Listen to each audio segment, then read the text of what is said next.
And the managers also did this, I think, very good job of showing how, over the course of 4 years, Donald Trump applauded violence, rewarded violence over and over again, right? This local official in New Mexico said the only good Democrat is a dead Democrat. Guess what? He gets an invitation to the White House after he sends out that message.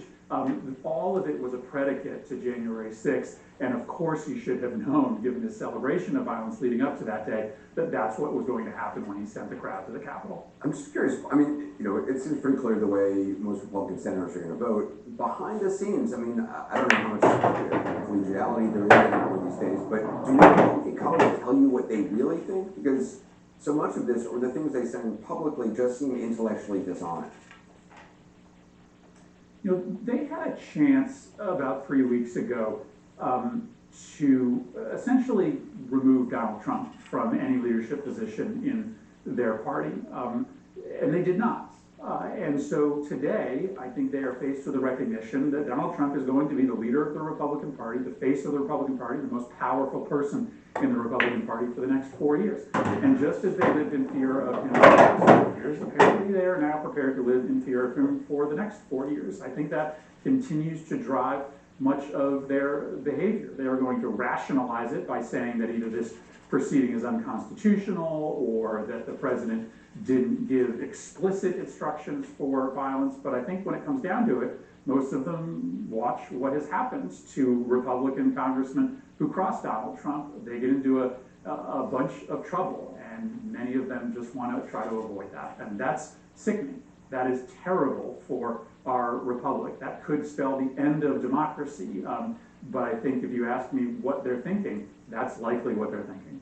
What do you think of Senators Graham, Cruz, and Lee meeting with the president's defense team late this afternoon? Is that appropriate? I mean, listen, I think this is not a jury trial. It's not a criminal trial. There are no rules against members of the Senate talking with the lawyers.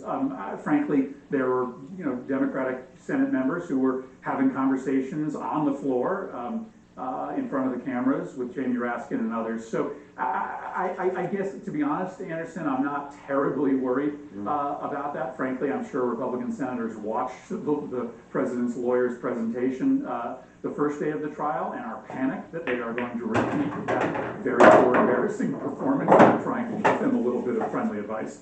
Senator Chris Murphy, appreciate your time. We're joined now by George Conway. Thanks, Senator. George Conway, well-known attorney in Republican circles, frequent critic of the president. George, thanks for being with us again. How much was the House manager's case? I mean, how much of it is an effort to convince Senate Republicans to vote for conviction versus, history and defining the president's legacy? I think it's a little of both. I mean, I think they must realize that it's an uphill battle to convince 17 Republicans. Many of them seem to have made up their minds. The jurisdictional votes seem to suggest that they don't want to entertain this at all. But